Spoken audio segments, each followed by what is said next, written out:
Hello, my name is Spencer Jensen, and this is my video for the interview for the PhD position at KTH entitled Thinking Fast and Slow, Real-Time Speech Generation for Conversational AI. Today, I'm excited to share a bit about my background and my experience and some of my thoughts about this project regarding low latency TTS and conversational systems. So first, a little bit of background information about me. I grew up in Washington State in the USA, and I love languages. My first language, I would say, was music. I loved playing instruments growing up. Since then, I have learned Czech and Swedish. I've lived in the Czech Republic and Sweden and Scotland. Learning language is what originally really got me interested in language and speech technology. Academically, I have a bachelor's in information systems with a minor in mathematics from Brigham Young University. And from that same university, I received my first master's degree in information systems management.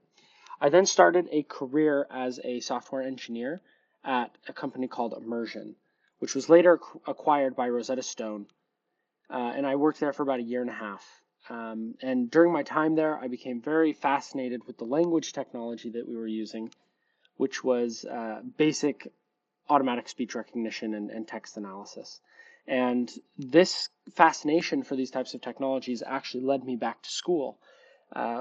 And that's what took me to Scotland. And there I recently completed my MSc in speech and language processing at the University of Edinburgh. And this is where my interest for research really took hold. And this is because I was able to participate in a lot of the CSTR group discussions. And because of school and these types of discussions, I became really interested in TTS. And to me, TTS represents one of the coolest and most interesting challenges in language technology because of its one-to-many mapping problem. So, and from an engineering perspective, latency, the latency aspect of TTS is very interesting because it's relevant to so many use cases of speech technology right now. So, for example, I was speaking with a co-founder of a company here in the UK, and they are a freshly funded company, and their main product is low latency TTS. So, industry demand for low latency TTS, I think, will only increase, which is another very attractive aspect of this project. Now, a little bit about my experience and what qualifies me to work on low latency TTS systems is that during my time at Rosetta Stone, I was part of an engineering team called the assessments team, and we were in charge of a language assessment and administering these tests that needed to be very quick and responsive. We used a lot of clever engineering processes like asynchronous processing to give an illusion of low latency. And essentially, while the user was answering questions, we were running a separate microservice which actually scored the items. And so this allowed us to move from one question to the next without knowing the previous question's score, while also allowing the test to be adaptive based off of previously scored items. I think this is a similar challenge to what we face with low latency TTS, and it just being a trade-off between speed and accuracy. And that's exactly what we worked on at Rosetta Stone. Another important part of my background is my master's dissertation at University of Edinburgh. It taught me a lot about research, taught me a lot about writing.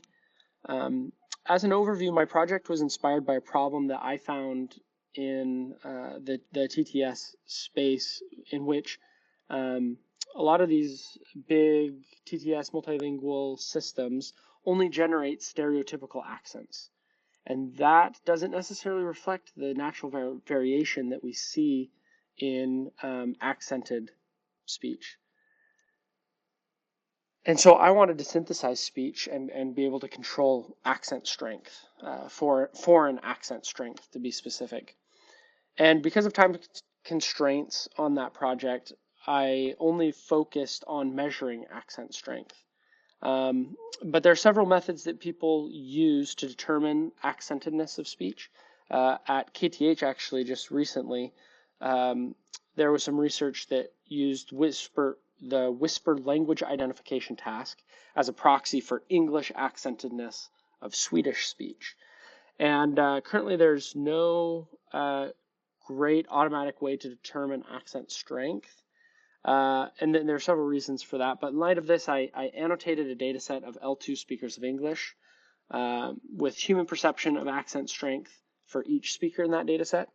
And I basically found that ASR tasks like Whisper have pretty good correlation with human perception of accent strength. However, the distribution that it recognizes of that accent strength is very different to the distribution of human perception. So that brings me to some of the questions and thoughts that I've had about this proposed project on low latency TTS in conversational systems. So my first question is, when exactly are responses formed in the context of a conversation? In my everyday conversations, sometimes my responses can be formed pretty early in listening to somebody speak. And I just have to wait to be given a turn in order to respond. We can certainly start forming a response before the speaker is finished talking and yields us the turn. So when are our responses generated? If you couldn't start thinking of what to say until the turn was actually yielded, I think our responses would be a lot less expressive and meaningful and insightful. And I think this speaks to the existence of a second separate process. But I also think that a main factor of this behavior is having a purpose for the conversation.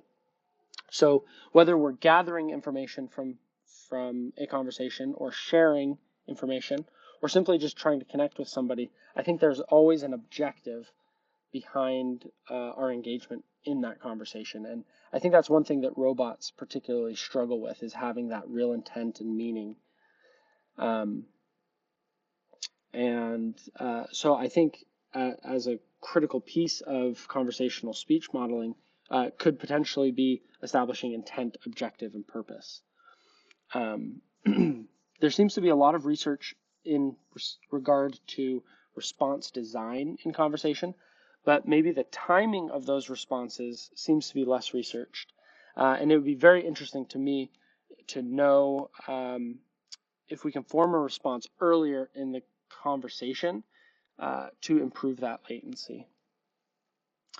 Another very important question for this project of low latency TTS is how we can speed up the actual response generation. And I immediately started asking myself what we can learn from systems like PubSub or other asynchronous processing architectures that are maybe event-driven or API-driven.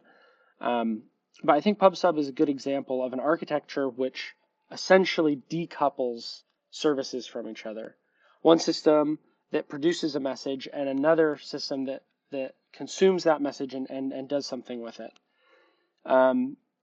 So in the case of TTS, one system maybe understands what is said, and then the other can then take that message of what was said and process a response. There seems to be a decoupling trend in ML processes right now, where a lot of single models try to kind of decouple tasks like listen, attend, speak, or listen, attend, identify, or listen, attend, spell, or even Spear TTS's separation of semantic and acoustic token language modeling. So I think at this point, the question becomes, how do we actually decouple TTS to make it fast? And some of these transformer attention models that have decoupled pieces, but it's still very synchronous in the way it's processed. If individual TTS processes actually don't depend on the output of another, I suspect that things can be async and therefore sped up quite a bit. If listening, generating a response, and synthesizing speech could all happen at the same time or in separate processes, I think that that could be powerful for low latency TTS, and that those can be applied towards the greater goal of having more natural and responsive conversation. Regardless, I think that there needs to be some sort of buffer within those responses to be able to process responses incrementally before the speech is finished. And Speechmatics is an ASR company, but they've done some interesting things that's maybe similar to a buffer, where they have a short context a process, and then they have another process that takes what was maybe predicted within that short context, and over the long-term context, maybe changes some things within that short-term buffer. So for TTS, this may look like some sort of model that takes chunks of speech and asks, do you have something to say yet? Another interesting aspect of what humans do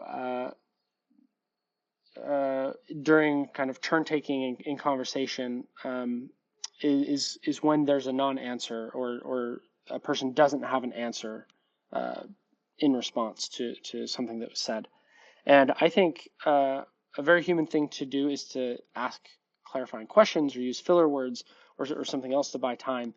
And I think that from my own experiences that humans often have even default phrases that are kind of programmed into our minds of things to say when we weren't listening, or maybe just need to have something repeated so that we can buy time to generate a more thoughtful response.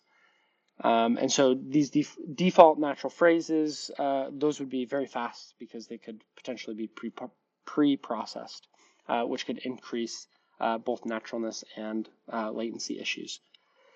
So these are just a few of my thoughts about the project based off of my experiences, and I'm excited about where TTS technology is headed. I'm even more excited about the potential to work alongside the faculty at KTH and contribute to the body of research. So thank you so much for watching, and I really appreciate the consideration for the position.